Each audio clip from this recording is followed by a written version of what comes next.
ஸ்ரீ குருப்யோ நமஹ ஹரிஹி ஓம். ஆன்மீக மித்ரா நேயர்களை அன்புடன் வரவேற்கிறேன். பரிகாரங்கள் அவசியமா என்பது தலைப்பு. துறவிகளிடம் செல்கிறார்கள், பீடாதிபதிகளிடம் செல்கிறார்கள், ஜோதிடரிடம் செல்கிறார்கள், வாக்கு சொல்பவர்களிடம் சொல்கிறார்கள், குறி சொல்பவர்களிடம் கூட செல்கிறார்கள். இந்த ஜனங்கள்லாம் போய் தங்களுடைய கஷ்டங்களை எல்லாம் சொல்கிறார்கள். ஏதாவது ஒரு வழி காட்டுங்க, ரொம்ப முடியல, வீடு பாதியில் நிற்கிது, கடன் தலைக்கு மேலே சுமையாக இருக்குது, நோய் நீங்க மாட்டேன் என்கிறது, இப்படி அநேகமான சங்கல்பங்கள்.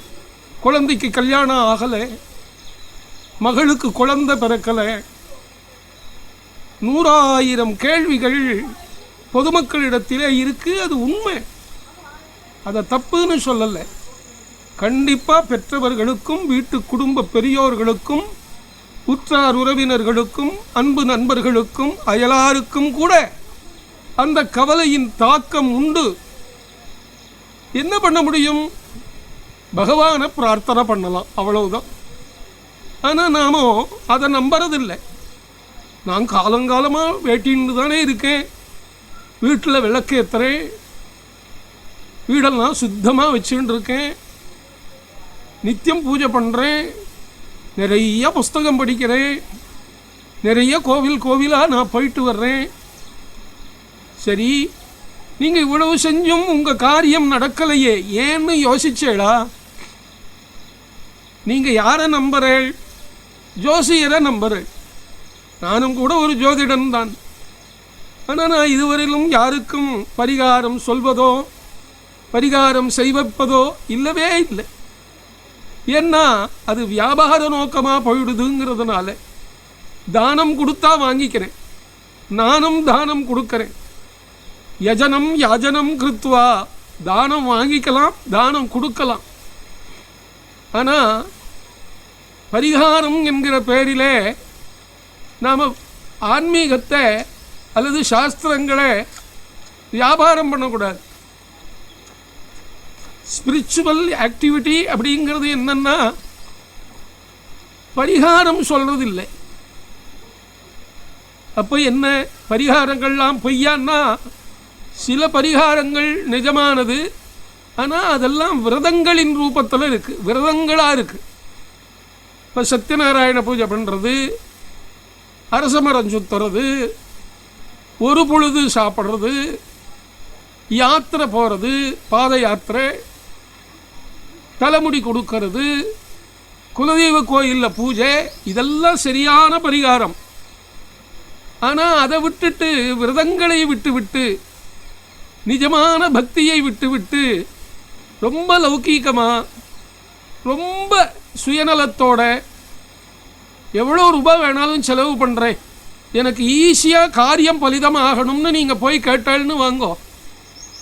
அது எப்படி இருக்குன்னா, எவ்வளவு செலவானாலும் பரவாயில்ல அப்படின்னு வைத்தியனிடத்திலே சொல்கிற மாதிரி. அப்படி சொல்லப்படாது. காப்பாற்றுங்கோன்னு காலில் விழலாம், தப்பில்லை. எவ்வளவு செலவானாலும் பரவாயில்லைங்கிற வேர்டு யூ டோன்ட் யூஸ் பண்ணாதீங்க. ஏன்னா அது லிஸ்ட்டு பெருசாக போயிடும்.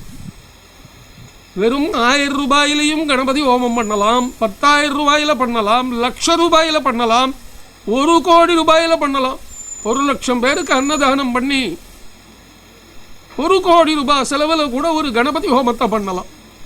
நீங்கள் கொடுக்குற ஃபீஸுக்கு தகுந்த மாதிரி அவ லிஸ்ட்டு பெருசு பண்ணுவா, மந்திரங்களையும் நிறைய சேர்த்துப்பா, சம்பிரதாயங்களாக சேர்த்துப்பா. அதெல்லாம் வேண்டாம். தெய்வத்தினிடத்திலே கட்டையிட்டது போல் நான் செலவு பண்ணுறேன், எனக்கு வரம் தா என்று கேட்கிற பரிகாரங்கள் எல்லாமே தவறானவை. நான் இவ்வளவு ரூபாய் செலவு பண்ணுறேன், சுலபமாக பண்ணுறேன், நான் அதிகம் என் உடம்பை வருத்திக்க மாட்டேன், விரதங்கள்லாம் இருக்க மாட்டேன், பசி பட்டினி கிடைக்க மாட்டேன், யாத்திரை கூட சொகுசாக காரில் தான் வருவேன், ஃப்ளைட்டில் தான் வருவேன், என்னுடைய டைம் டேபிள் பிரகாரம் தான் நான் லைஃப் ஸ்டைல் வச்சுப்பேன். ஆனால் நான் எவ்வளவு வேணாலும் ஐஸ்வர்யம் தானம் பண்ணுறேன், எனக்கு காரியமாகணும்னா அது கண்டிப்பாக நடக்கலை. யாருக்கு நடந்திருக்கு சொல்லுங்க, ஒருத்தரை காட்டுங்க. வெறும் பணம் மட்டுமே செலவு பண்ணி பரிகாரங்களால் ஜெயிச்சவா யாரும் கிடையாது. சில பேர் இந்த பலி பூஜைகள் எல்லாம் பண்றா, அது மகா பாபம். பலி பூஜைகள் எல்லாம் பரிகாரமே கிடையாது, அதெல்லாம் நிந்திக்கத்தக்கது. ஒரு உயிரையும் அதன் உடலையும் பிரித்து நமது உயிரும் நமது உடலும் வாழ்வதற்காக செய்பவை பரிகாரமா சொல்லுங்க? பலிதானம் பண்றது தப்பு, அர்த்தராத்திரி பூஜைகள் பண்றது தப்பு. விரதமா பண்ணணும். அதை காலையிலேயே கூட உங்களுக்கு பசி வர்றதுக்குள்ள செஞ்சுடலாம். அல்லது பசி பட்டினி கிடந்து சாயங்காலம் வரையிலும் பட்னியாக இருந்து சத்யநாராயண பூஜை பண்ணுங்க, பிரதோஷ பூஜை பண்ணுங்க. சாயங்காலம் செய்யறதுக்குன்னு சில பூஜைகள் இருக்கு, காலம்பர செய்ய வேண்டிய பூஜைகள்னு இருக்கு. இந்த யாக யஜ்யங்கள் எல்லாம் காலையில் 9லிருந்து 12 மணிக்குள்ள பண்ணிடுவா. பகவான் கீதையிலே 2வது அத்தியாயத்திலே சொர்க்கத்துக்கு போறதுக்காகவும் இகலோக சுகங்கள் கொடுப்பதற்காகவும் இந்த வைதீகர்கள் நிறைய யாகங்களின் பெயர்களை சொல்லி செய்கிறார்கள். அது எனக்கு உடன்பாடு இல்லை, ஞானமே எனக்கு உடன்பாடு என்று சொல்லுகிறான். 3வது அத்தியாயத்தில் கர்மயோகத்தை வலித்து சொல்லுகிறான். ஆனால் அந்த கர்மயோகத்தை நிஷ்காமியமா பண்ணு, வைதீகமா பண்ணு, பலன் அபேட்சை இல்லாமல் பண்ணு, பலன் எதிர்பார்த்து பண்ணாதேங்கிறான். எனவே பலன் எதிர்பார்த்து செய்யக்கூடிய பரிகாரங்கள் பலிப்பதில்லை.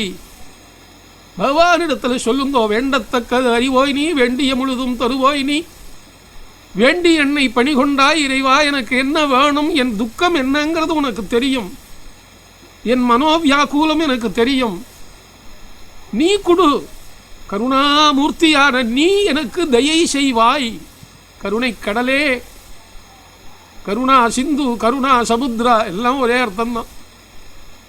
கருணையே தன் குணமாக உடைய இறைவன் கண்டிப்பா மனசு வைப்பான். விரதம் இருந்து கேளுங்க, பசியோடு பட்டினி கிடந்து விரதங்கள் இருந்து பரிகாரம் பண்ணுங்க, கண்டிப்பா பலிக்கும். சில பரிகாரங்கள் பலிப்பதே இல்லை. நேமனிஷ்டையோடு வைதீக ஆச்சாரத்தோடு செய்யக்கூடிய பரிகாரங்கள் கண்டிப்பாக வெல்லுகின்றன. வேத வழி வந்தவர்கள் சொல்வதை கேளுங்கள்.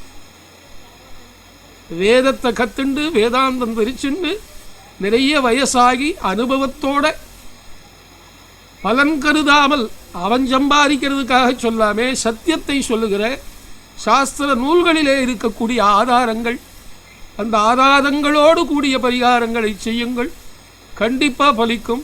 உங்களுக்கெல்லாம் பலிக்கட்டும்னு என்னுடைய வாழ்த்துக்களை தெரிவிக்கிறேன். நன்றி, நமஸ்காரம்.